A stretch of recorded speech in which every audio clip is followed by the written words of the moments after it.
पिछड़ा और वर्ग अल्पसंख्यक कल्याण मंत्री कृष्णा गौर ग्वालियर दौरे पर पहुंची। इस दौरान मंत्री कृष्णा गौर ने शासकीय पिछड़ा वर्ग कन्या छात्रावास और बालक छात्रावास का औचक निरीक्षण किया। ग्वालियर के शारदा विहार स्थित कन्या छात्रावास में पहुंचकर मंत्री कृष्णा गौर ने छात्राओं को अपने हाथ से पहले माला पहनाई, फिर उनसे बातचीत कर छात्रावास जुड़ी हुई परेशानियों को पूछा। औचक निरीक्षण के दौरान मंत्री कृष्णा गौर को छात्रावास में साफ सफाई की व्यवस्था बहुत ही खराब मिली। इसके साथ ही छात्रावास की लंबे समय से पुताई न होने पर भी उन्होंने नाराजगी जाहिर की। मंत्री ने जब हुरावली स्थित ओबीसी बालक छात्रावास का निरीक्षण किया तो वह हैरान रह गए। मंत्री को छात्रावास के हर कमरे में गंदगी के साथ गैस चूल्हा मिला। छात्र खुद ही हर रोज खाना बनाने मजबूर नजर आए।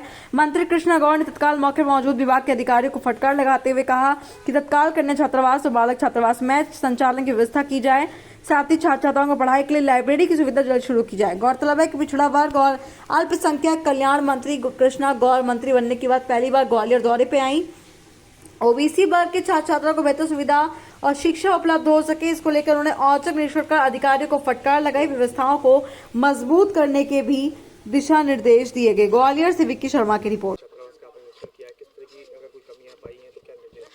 ग्वालियर प्रवास के दौरान मैंने औचक निरीक्षण यहाँ पर पोस्ट मैट्रिक गर्ल्स और बॉयज़ हॉस्टल का किया है और बच्चों से मैंने पूछा है कि आपकी क्या रिक्वायरमेंट है, आप सरकार से और क्या अपेक्षा करते हैं और वर्तमान में जो व्यवस्थाएं आपको दी जा रही है उसमें कोई कमी हो तो आप हमको बताएं। मैंने स्वयं यहाँ निरीक्षण करके ये महसूस किया कि हर बच्चे के कमरे में खाना बनाने की सामग्री रखी हुई है। कोई भी दुर्घटना, गैस का सिलेंडर, इंडक्शन होने की वजह से कोई भी दुर्घटना भविष्य में हो सकती है।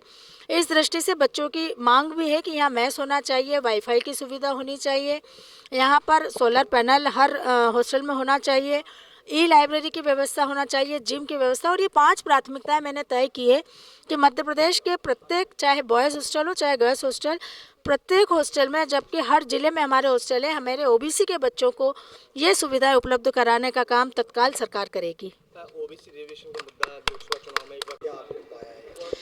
देखिए, इस विभाग को जिम्मेदारी संभालते ही सबसे बड़ा फोकस मेरा इसी बात के लिए था कि बड़ी संख्या में मध्य प्रदेश में ओबीसी के बच्चों की है जो हॉस्टल्स में रहकर अपना भविष्य संवार रहे हैं और इस दृष्टि से मध्य प्रदेश के हर ज़िले में जो ओबीसी विभाग के हॉस्टल्स बने हैं, चाहे वो बॉयज़ हॉस्टल हो चाहे गर्ल्स हॉस्टल हो, बॉयज़ 100 सीटर है, गर्ल्स 50 सीटर है, उन हॉस्टल्स की व्यवस्थाएं सुचारू रूप से चलनी चाहिए ताकि बच्चों को पढ़ने के लिए एक अच्छा वातावरण मिले।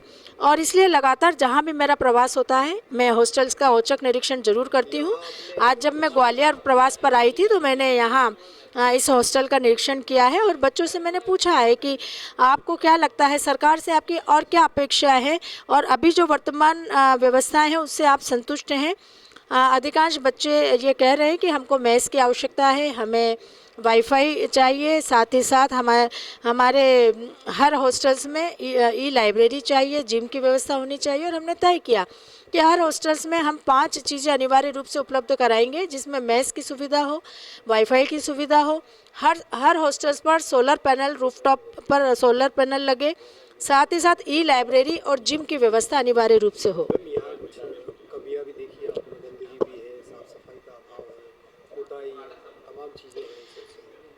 इसीलिए औचक निरीक्षण करने आई हूँ कि यहाँ की व्यवस्थाएं किस प्रकार से चल रही हैं उसको अपनी आंखों से देखूं और फिर उसको ठीक करने के दिशा निर्देश हम यहाँ देकर जाएं और चेतावनी भी देकर जाए कि आगे जब भी कभी औचक निरीक्षण हो तो ये कमियां रहनी नहीं चाहिए। और चूँकि अब विभाग मुझे मिला है, अभी मुझे 2 महीने भी नहीं हुए हैं, लेकिन मेरी कोशिश यही है कि अपने विभाग के इस प्रकल्प को जो हॉस्टल्स के माध्यम से ओबीसी बच्चों का भविष्य संवारने का काम कर रहे हैं उसमें मैं कोई कोताही बर्दाश्त नहीं करूँगी।